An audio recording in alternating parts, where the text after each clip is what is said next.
speaker for the day, Carolyn Grant. She says she's from the Preston/Miles area. Yes, so I thought that was neat. And she has a wonderful program that is very appropriate because, as you know, in a couple days, we have the commemoration or the remembrance of Pearl Harbor. So we're grateful for Carolyn to come and do this program for us, and Carolyn Grant.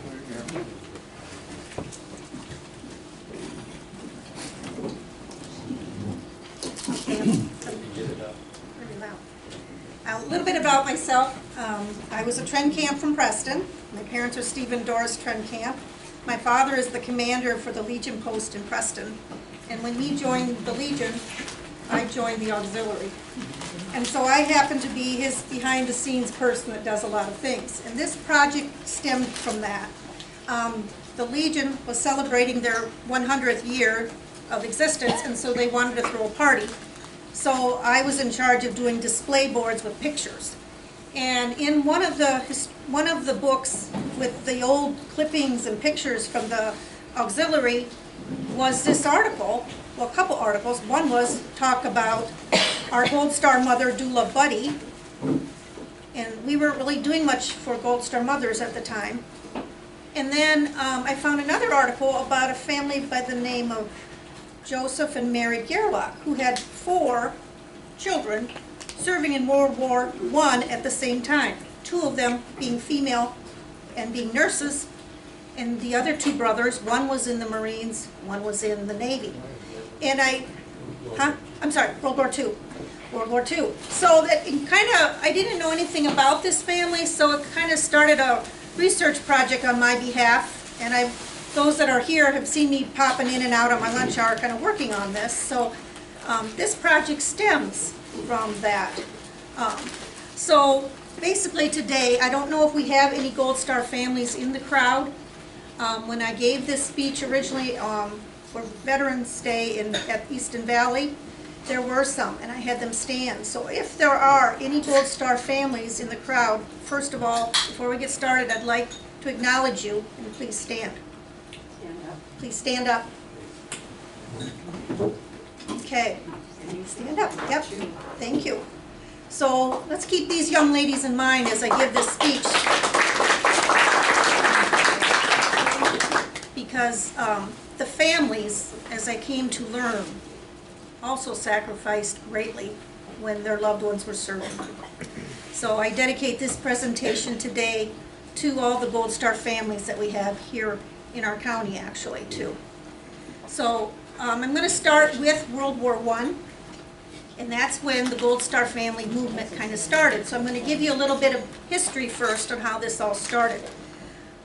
Few Americans recognize that what the effect might be on the United States as Europe overseas was going to war in 1914. The seemingly distant events in Sarajevo on June 28, 1914 ultimately impacted every aspect of our American life. 2 shots rang out that day from a street corner, mortally wounding the Archduke Franz Ferdinand, heir to the throne of the Austrian-Hungarian Empire, and his wife. The assassination set off a rapid chain of events, as Austria and Hungary immediately blamed the Serbian government for the attack. Since large and powerful Russia supported Serbia, Austria asked for assurances that Germany would step in and take its side against Russia and its allies, including France and possibly Great Britain.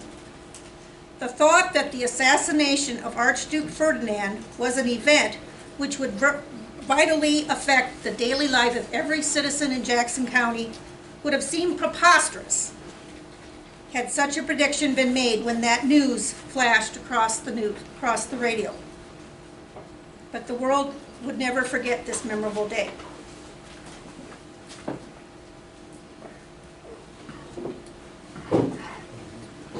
However, this event would bring the whole world into war and bring death to over 5 million men in World War I. It would take the best of our young men from the fields, the stores, the factories, and send them beyond the seas to fight and die if need be. The rest of the country would also be forced to do food rationing, conserve money and resources, and support the war effort. At first, it seemed unbelievable when the newspapers carried the story of this assassination. Woodrow Wilson immediately declared a policy of American neutrality regarding the war in Europe. However, many young Americans rushed to join the fight. Privileged young men who had studied and traveled abroad joined the Allies, eager to help preserve the cultures that they knew so well. Many German immigrants, which were a lot in our area here, and their sons of German immigrant families chose to return to support their previous homeland in the war effort and to protect their relatives that they left behind. Many families were poor and struggling financially, so some young men enlisted so that they could send their military stipend back home to support their families. Some believed that America could not maintain neutrality for long and would eventually be forced to enter that war. So in April 1917, they were proven right when Woodrow Wilson asked Congress for a declaration of war.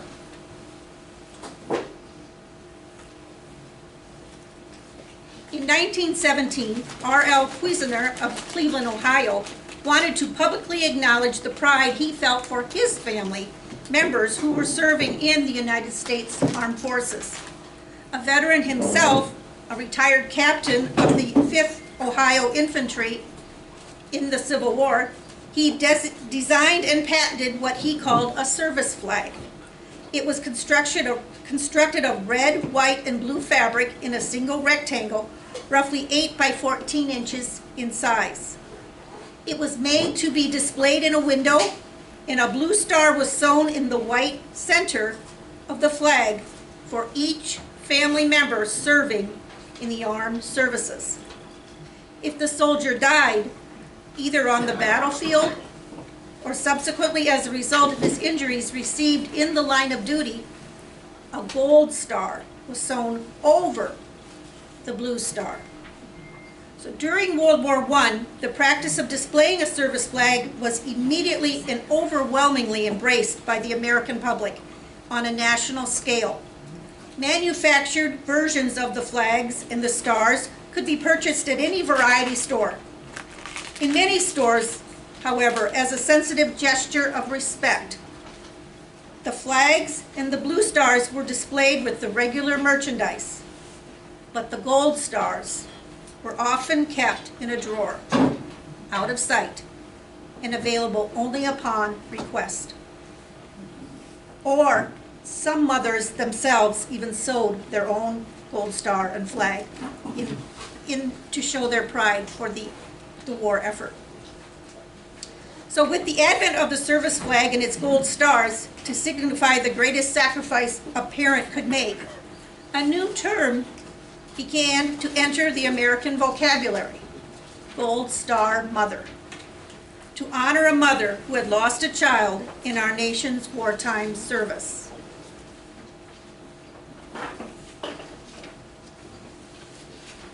As we all know, mothers are the emotional and the spiritual center of the home and family. No other relationship is thought closer than the bond between a mother and a son. So when war was declared and young American men began to enter the service through enlistment or the draft, the mother-son relationship came as a strength for each of them. A French general was once asked, "General, how do you explain it? How is it possible for these boys to come from their peaceful homes right into the teeth of such a terrible war experience and stand up there before it like veterans?" The general replied, "It is very simple. I give all the credit to the tradition of the American mother. The mothers of America are asked to do what history has always asked, to teach their children right from wrong, instill in them with patriotic ideals, but also be willing to sacrifice those children for their country, for those ideals. A mother's ability to bravely and lovingly send her son to war without tears or resistance was considered a gift to the young man that enabled him to do his duty without undue emotional encumbrance. While no one was fooled by the facade, the mothers of the nation were expected to indulge their fears privately, not publicly. Yet no one doubted that they sorrowed and worried about their sons, who had gone to war.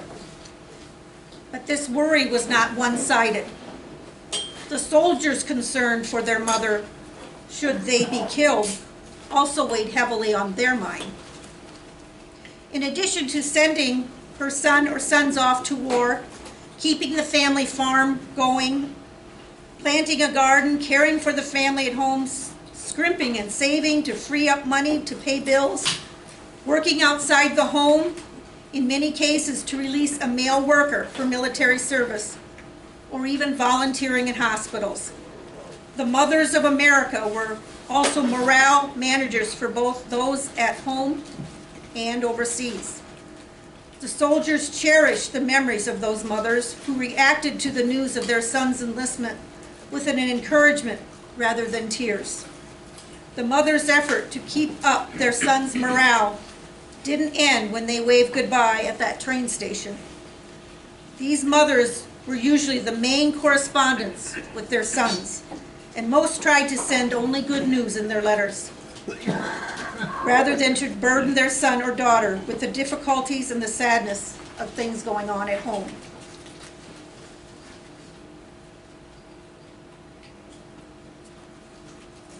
One such mother was Grace Darling Seabold of Washington, D.C.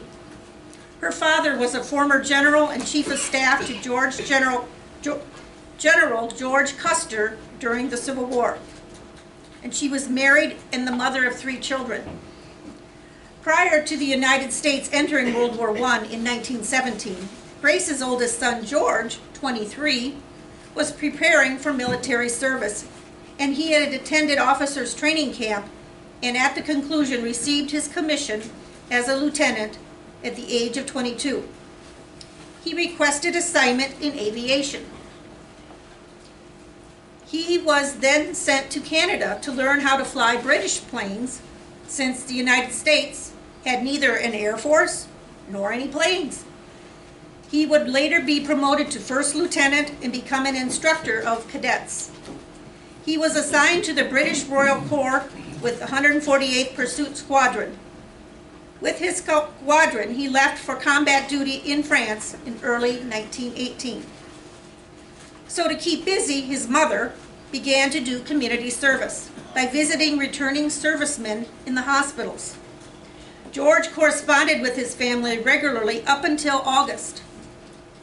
So when the mail from George stopped coming, Grace assumed the worst.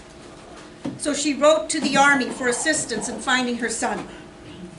Since all aviators were under British control and authority, the United States could not help her with any information about her son or where he was.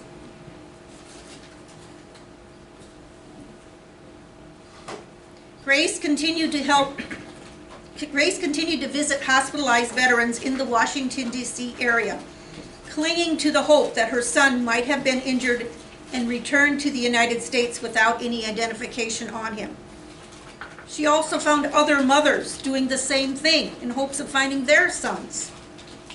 While working through her sorrow, she helped ease the pain of many servicemen who returned so war-damaged that they were incapable of ever reaching normalcy due to their physical injuries or their mental health.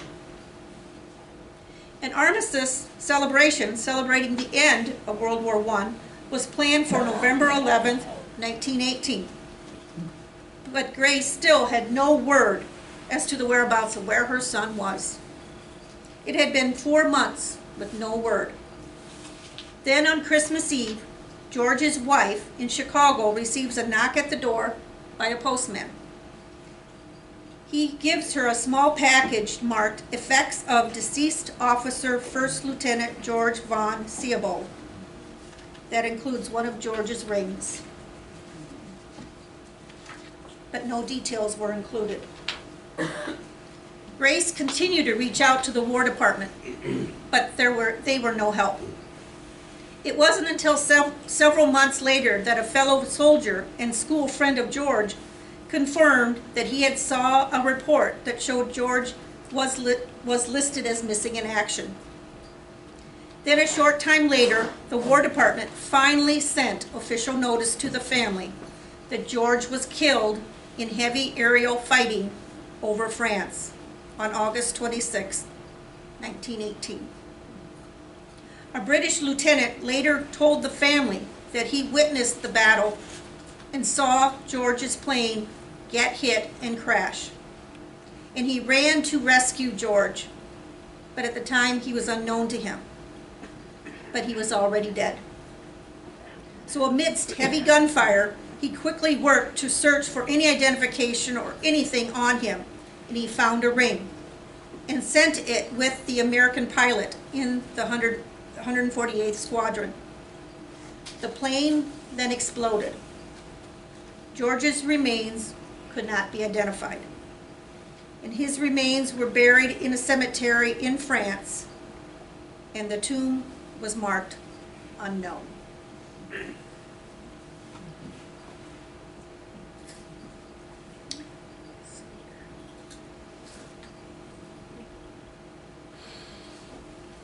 Here is an example of the way that our soldiers, the makeshift cemeteries they made out in the ground where they were fighting.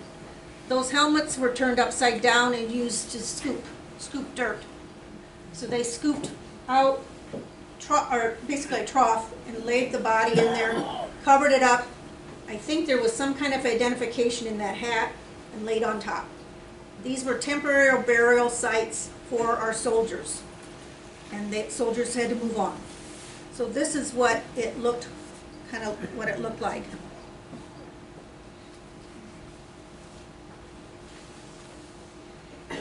As the war ended, Grace, convinced that self-contained grief was self-destructive, kept busy and devoted her time and efforts not only to working in the hospital, but also to supporting other mothers whose sons had lost their lives in military service. She organized a group consisting solely of these mothers with the purpose of not only comforting each other, but giving loving care to hospitalized veterans confined in government hospitals overseas and far from home. The organization was named after the gold star that families hung in their windows in honor of a deceased veteran. After years of planning, 25 mothers met in Washington, D.C. on June 4, 1928, to establish the national organization, American Gold Star Mothers. The group remains active to this day.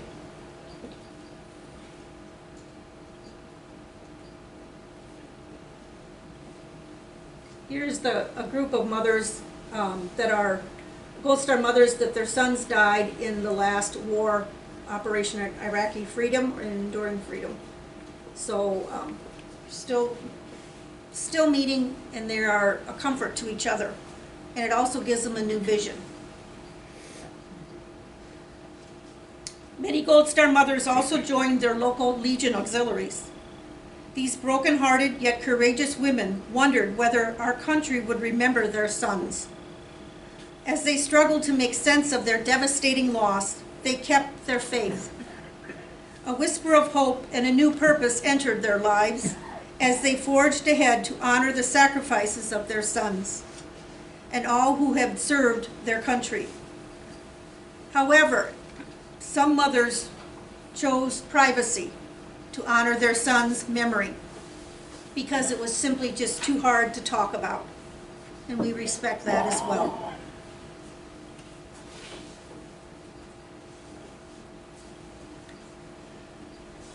Now I'm going to shift gears and I'm going to talk about a couple local Gold Star families that are in the Preston Miles area.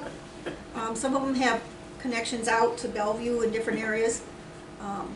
So I will go next to this family. This officer is Corporal Zachary Reif. To my knowledge, we only have one living Gold Star mother in Preston, the Preston area, and her name is Marcia Reif.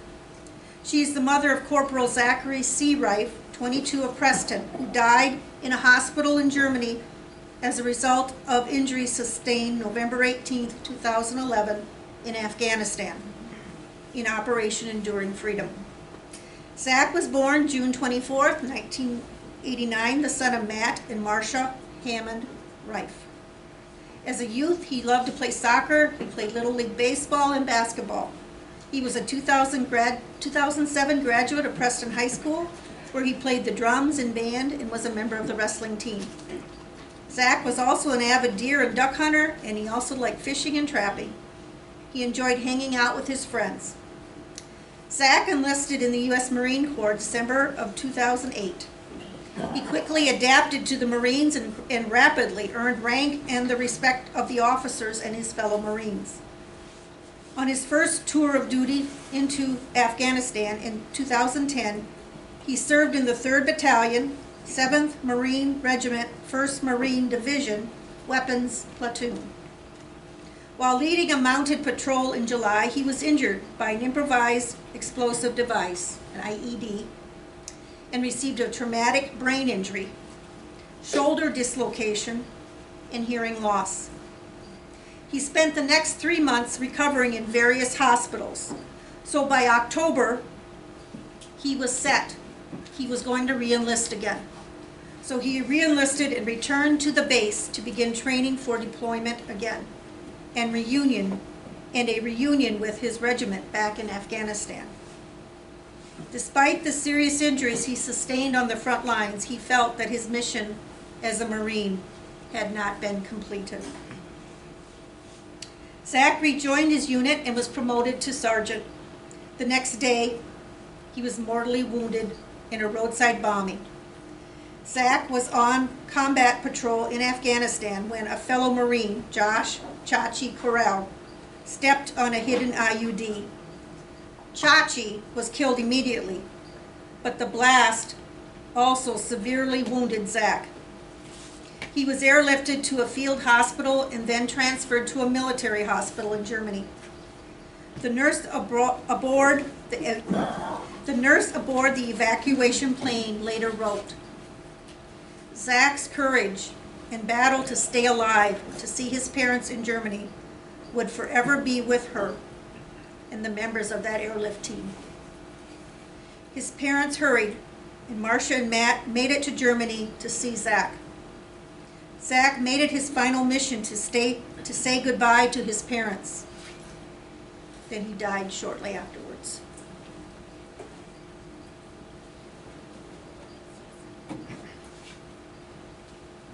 This is Zach's funeral in Preston. 2 weeks later, the whole Preston community came out to give Zach a proper burial for the hometown hero he was. For the last 12 years, a freedom ride is held in Preston. This year, over 400 motorcycles participated. The proceeds that they receive from these rides are donated to other veteran causes. And this year's money went to service dogs for veterans who are suffering from PTSD.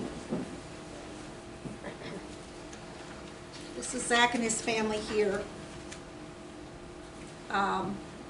Zach is in the middle of the picture here. Zach is in the middle. This is his brother Colby, Emily, Marcia, and Matt. Down here is a group of freedom riders who was able to secure funding, and they purchased a battlefield cross, and that is on display at the Preston Park.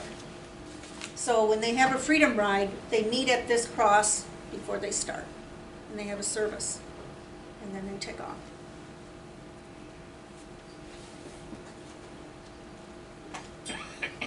The next veteran Gold Star family in Preston area that I'd like to talk about is the family of Larry J. Buddy.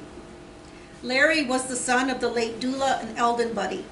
He was a 1967 graduate of Preston High School, and he worked for Chicago Northwestern Railroad before enlisting in the Army. His dad had served in World War II, so with the Vietnam draft hanging over his head, he voluntarily enlisted on April 29, 1968. Larry would send home money to help his family. Larry was killed in action by mortar fire in Vietnam on May 18, 1969, at the young age of 19. When I interviewed Larry's sister, Mary Schmidt of Preston, she vividly recalled her mother's story about that knock at the door.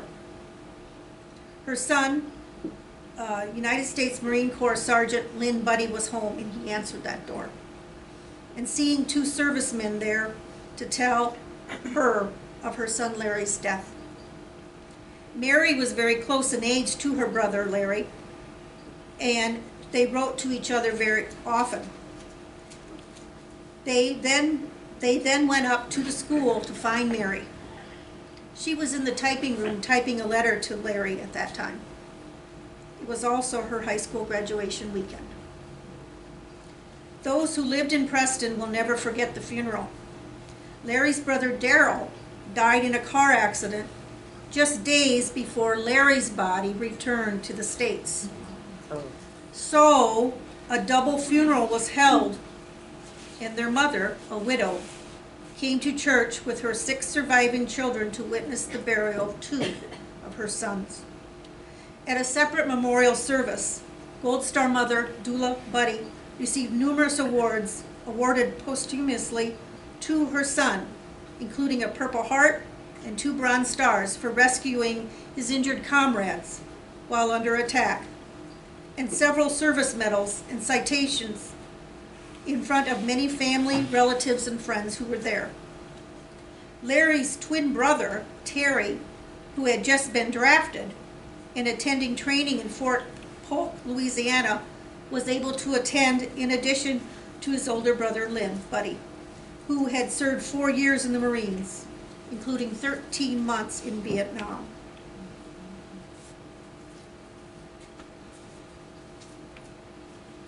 The next family I'm going to visit about is the family of Joseph and Mary Gerlach. They lived on a farm south of Green Island that they rented. In 1944, they had the honor of having 4 of their children in the service at the same time. Their oldest son, Master Sergeant Wilfred Gerlach, 27, enlisted in 1941 at the age of 25, and he served in the Marines. Next was their daughter, First Lieutenant Elizabeth, 25, who enlisted in 1941 after graduating from Preston High School and nursing school in Chicago. Then daughter, First Lieutenant Margaret Gerlach, 23, who enlisted in 1943 after she also graduated from Preston and attended nursing school in Chicago. And then finally, Seaman, second class, Eugene, or we knew him in Preston by Gene, Gerlach, who enlisted at the young age of 21 into the U.S. Navy. Here is a little history about their family and the prestigious careers of these children while serving our country during World War II.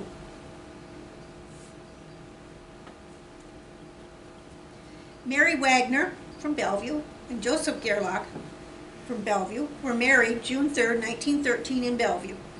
Prior to their marriage, Joe, at the age of 21, had his right leg amputated due to a crushing accident when his foot got caught trying to stop a team of runaway horses on a farm by Preston. The article read, "Mr. Gerlach is well known in Preston and the area vicinity, having one time been employed by a Mr. Edward Farley." Joe then became engaged in cigar making trade and operated a store in Bellevue until 1914. Realizing that the custom rolled cigar making business was soon being replaced by machine rolled cigars, he sold his business and bought a business producing soda pop in Savannah, Illinois.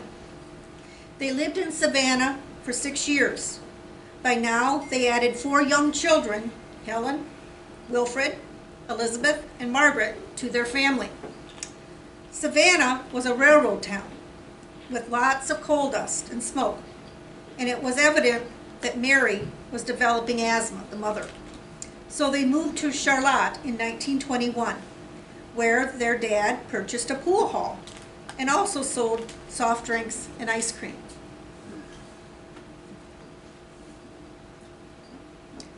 Two more sons joined the family, Eugene and Joseph.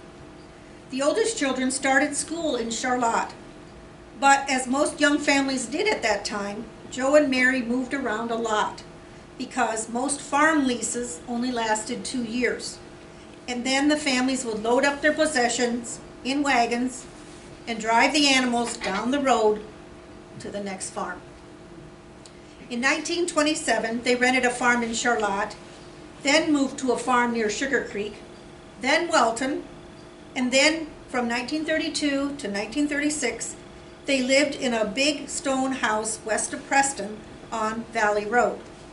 Now, me as a young person never knew what Valley Road was, but some of you older ones do. I see Laurel's really shaking her head. Valley Road is what used to be what I call Goose Lake Flat, or Z34 is the road that goes from Preston to Goose Lake. And that was known as Valley Road at the time. So Helen, Wilfred, and Eugene would graduate from Deep Creek Valley Country School, which was just located less than a half a mile south of that stone house. So those of you who go from Preston to Goose Lake will recognize this big stone house on the right side of the road. It's the Peterson farm now. Next to the Peterson farm, you're going to see a pioneer cemetery back there. And in front of that is a big plot of land. That's where the school used to sit. So it was real close to the farm.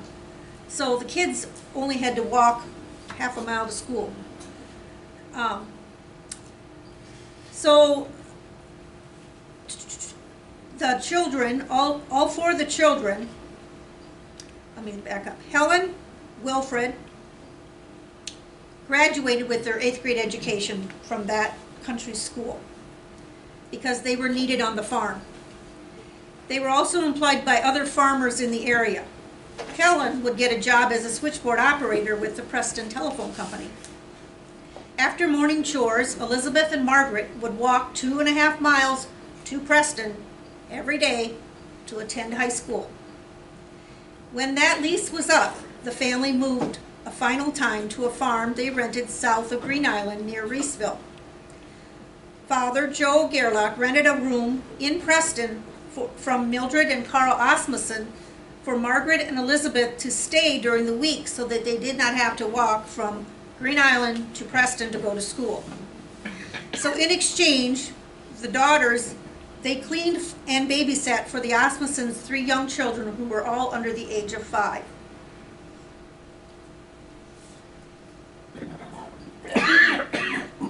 All the kids were needed to help on the farm. The girls milked the cows by hand, picked corn by hand, hoed the weeds in the field by hand. The boys helped by threshing, making hay, planting the crop, tilling the ground with a two-bottom plow, and also picking corn by hand, all with horses.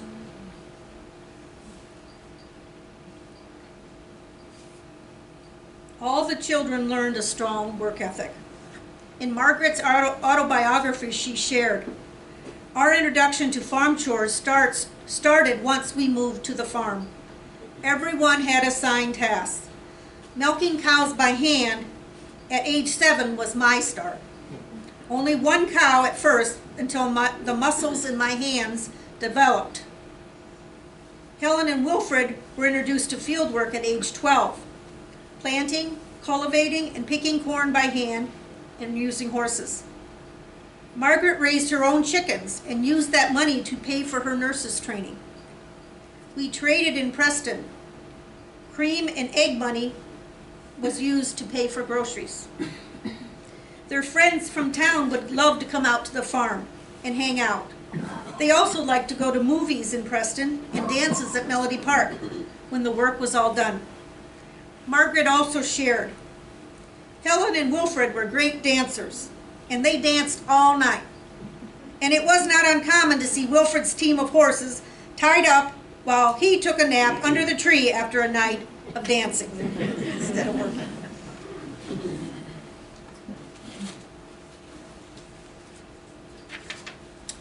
World War II starts in 1939 when Nazi Germany, under the dictatorship of Adolf Hitler, invades Poland. The Axis powers of Germany, Italy, and Japan lined up. By October 1940, all men between the ages of 21 and 35 were required to register with their local draft board. Meanwhile, in the Pacific, Japan was maneuvering to dominate Asia and the Pacific. On December 7, 1941, the Japanese military launched a surprise attack on the United States Naval Base at Pearl Harbor, which resulted in the United States and the United Kingdom and France declaring war against Japan, Germany, and the Axis powers. Wilbert enlists in the Marines on August 11, 1941 at the age of 25. He qualifies as a rifle sharpshooter and completes his basic training in San Diego. He is assigned to C Company, 2nd Engineer Battalion, 2nd Marine Division, later known as the famous 3rd Engineer Battalion of the 3rd Marine Division. In November, he boards a Navy vessel for movement overseas. Shortly after the bombing of Pearl Harbor, he is sent there to help with reconstruction until May of 1942, and then is promoted to private first class. This here is a picture with him and his mom, Mary.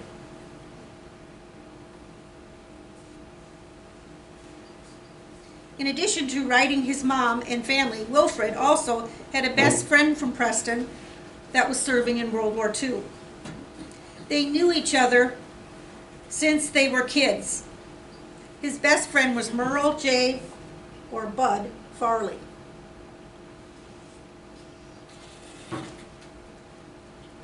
Those of you who know Marlene Nelson through your historical group, this is her dad.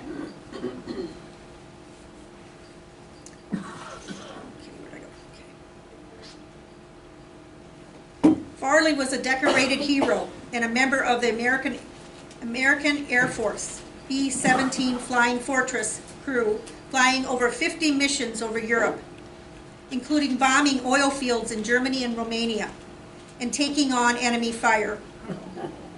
He was a gunner. Meanwhile, Wilfred was serving in the famous 3rd Engineer Battalion, 3rd Marine Division. After serving in Pearl Harbor, he was sent to New Zealand with the famed 3rd Marine Division and sees heavy action in the battles in the jungles of Bougainville, Solomon Islands, and Guam. Then his unit is deployed to Iwo Jima.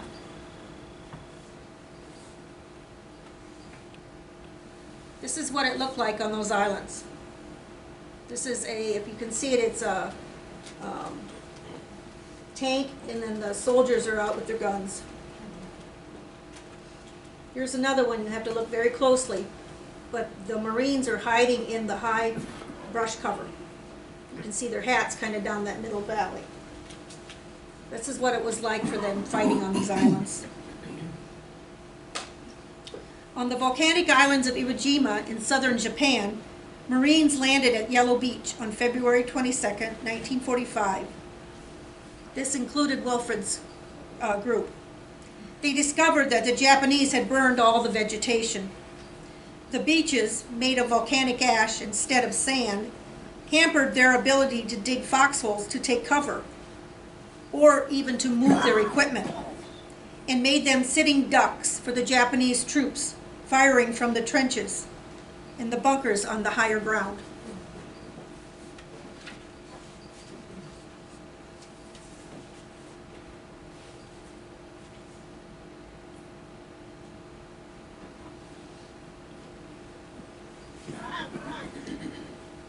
After graduation from Preston High School, both Elizabeth and Margaret attended nursing schools in Chicago.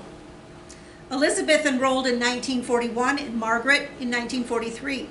After completing their nurses training, they enlisted in the Army Nurse Corps, where they served in separate locations as operating room nurses in field hospitals in the Philippines, where First Lieutenant Elizabeth, or Liz they called her, Gerlach, served as a charge nurse in the surgery ward of a U.S. Army Station hospital. Before coming to the Philippines, Elizabeth had also served in field hospitals in the Northern Territory of Australia, New Guinea, and the Netherlands. Meanwhile, her sister, First Lieutenant Margaret Peg Gerlach, served in hospitals in California before being deployed to the Philippines, where she served as the head nurse of surgery of the 90th Field Hospital and would be awarded a Bronze Star for meritorious achievement in connection with military operations for her work against the enemy while serving in the Philippines, and for her leadership as head nurse of surgery in the operating rooms of the 90th Field Hospital.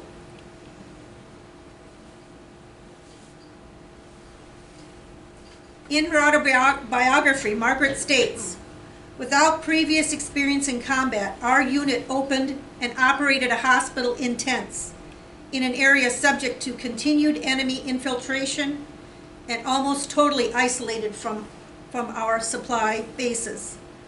During periods of the torrential rain, all casualties were evacuated by air and flown to these field hospitals for treatment."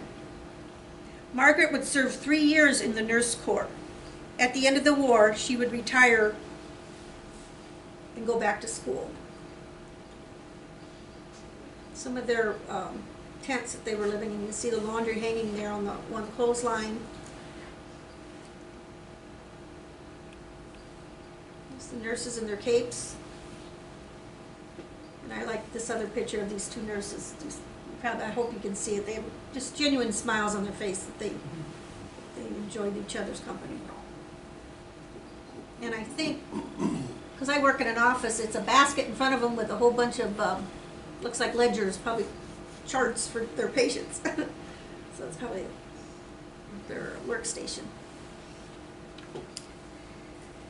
The youngest brother, Gene Gerlach, enlists in the Navy on March 3rd, 1944. At the age of 21, he is drafted into the U.S. Navy, and he serves as a welder and a pipe fitter on board the USS Revenge, which is a 220-foot minesweeper ship that led the invasion of Okinawa, Japan, and served in the Pacific.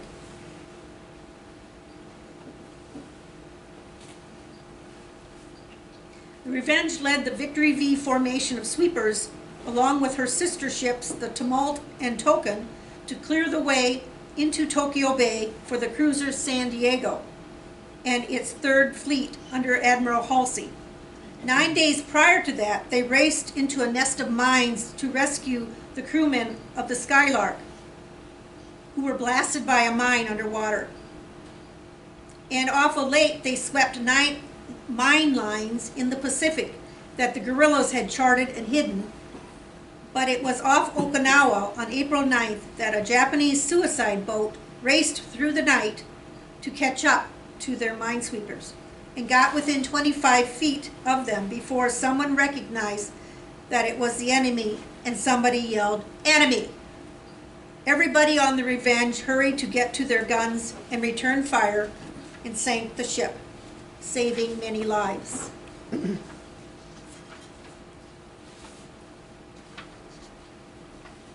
7 days later, they and 5 minesweepers shot down 5 enemy planes, and then they went back on to their minesweeping. It's my understanding that these kamikaze boats would go out and they would plant these mines in the water and they would be floating with some kind of a chain. And so this minesweeper had nets in front of it, and it would come ahead and snag all of them and have them discharged because the carrier with our soldiers were behind him. So they were protecting the soldiers behind them. That was their mission.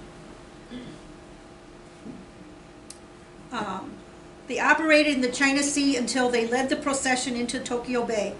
They swept 123 mines in the Pacific before the end of the war, and 53 afterward, to rank as one of the greatest Pacific Fleet minesweepers in history.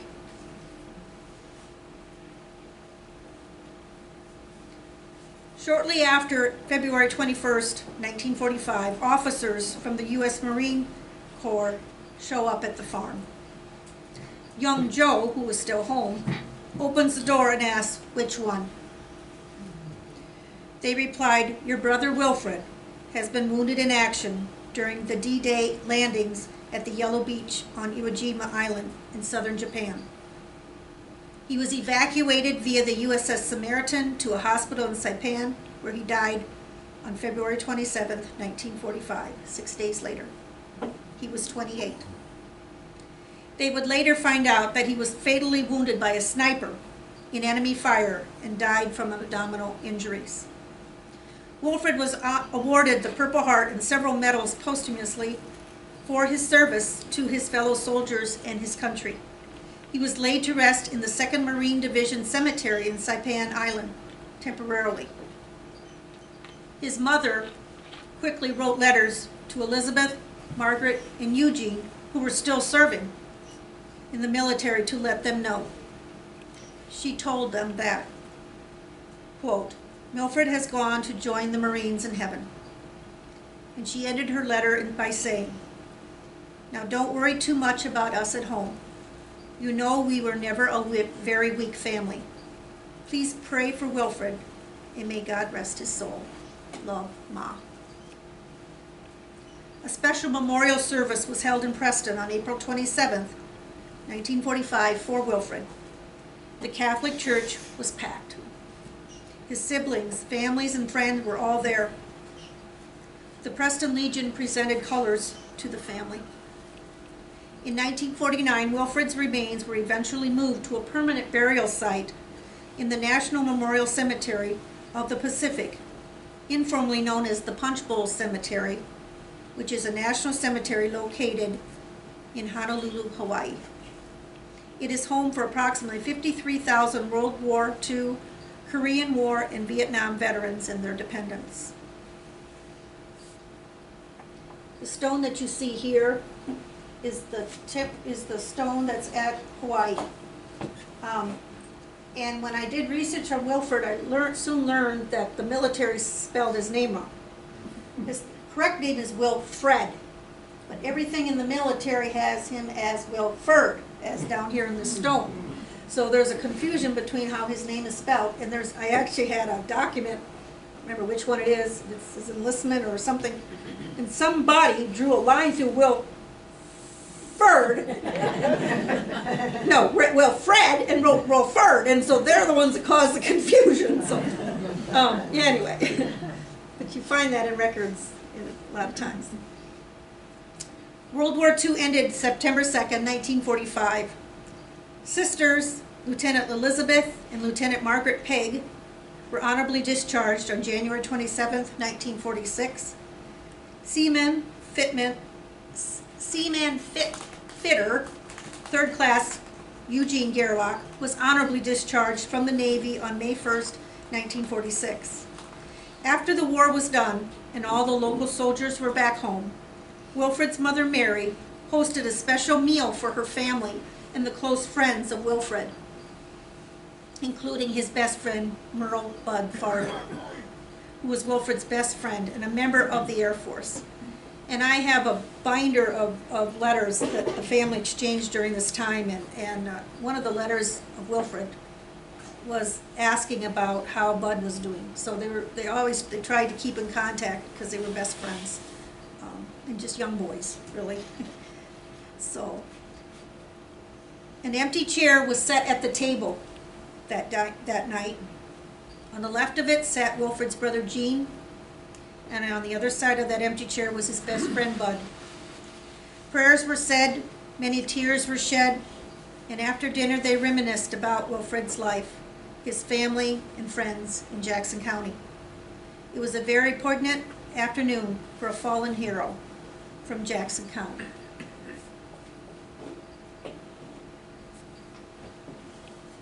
This is an adult, these are the Gerlach siblings, all grown up.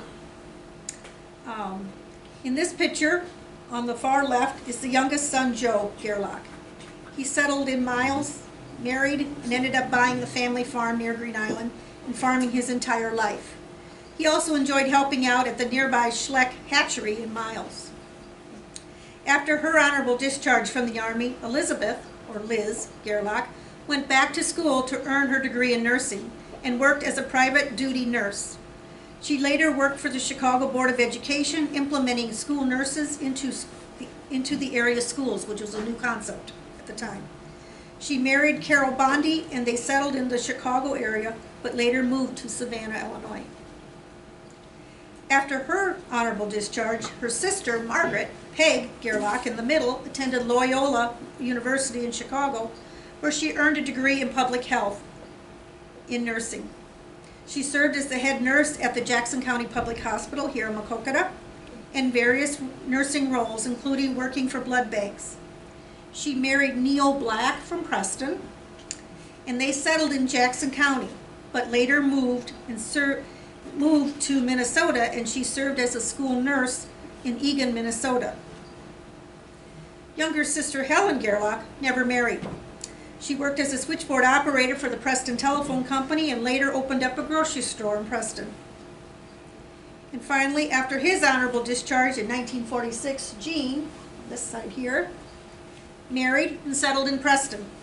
He owned and operated Gerlach's LP and Gas and Appliance, installing heating and cooling equipment for 37 years until his retirement. Gene was a licensed ham radio operator and also served as a Preston volunteer firefighter.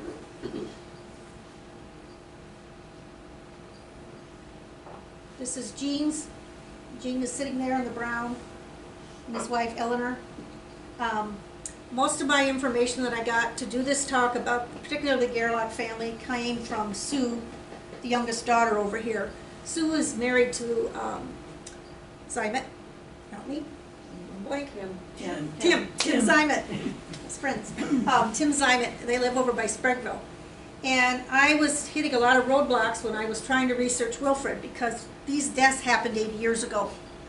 So I get this harebrained idea, I'm like, well, maybe this, I'll check this, and then I get a roadblock. And then, on a whim, Sue was coming out of church one Sunday morning, and I said, Sue, I'm doing this talk on your uncle, and I said, would you by chance have anything on Wilfred? Oh yeah, I got a whole suitcase. And there was a gold mine right there. She had all kinds of albums and pictures, and that's what you're seeing today in this presentation, are a lot of their pictures and stuff.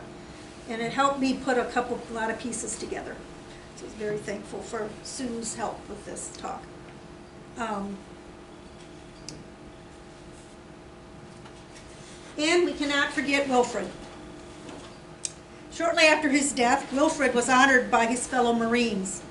In an article titled Pacific Island Highway Named Gerlach Road for Slain Marine, it states, a road at this island base was recently named Gerlach Road in honor of the late Marine Master Tech Sergeant Wilfred J. Gerlach, 28, of Green Island, who was fatally wounded by enemy fire on Iwo Jima. Gerlach landed on Iwo Jima as a member of the 3rd Engineer Battalion of the 3rd Marine Division. He was also a veteran of the Bougainville and Guam Islands. He was in charge of the new recruits. His facility for handling men during battlefield engineering and his initiative contributed immeasurably to the success of his company during the 3 major campaigns that he served in, according to those who served with him. So this article pretty much summed up the respect that Wilfred's comrades had for him. This handout or whatever is something I typed up because this talk I gave originally for a veterans program in Preston at Easton Valley School. I went through it, I listed all our Gold Star families in the Preston, Spragueville, Miles, Sebula area and the different conflicts, World War I, World War II, Korean, Vietnam, and then Afghanistan enduring freedom. If anybody's interested, the source of my information was this article here that I got from the Historical Society from Don, and it has everybody. So if you're interested in your own town, of the people that are Gold Star families in your own town, this article here is an excellent resource for that. So, so that concludes my presentations. Is there any questions? I might add, when she started this, it was basically for our Preston area, and she found what we have, 5 gold star, I think it's 5 gold star. Here's We had Preston. Anyway, so she got her dad, through the Legion, I got a selection of those stars right behind her. And we went around to the different, and looked for mother, it's buried in Bellevue. It took us an hour or so, but we found her Walked the grave. cemetery and found it. So yes, these Gold Star medallions are available. So if you have any family members, if any families are out there that have that are Gold Star families, this is meant to be a cemetery marker, but it says Gold Star Mother. And so it's my mission to get these mothers honored because of the sacrifices that they gave in this war. So that concludes the presentation.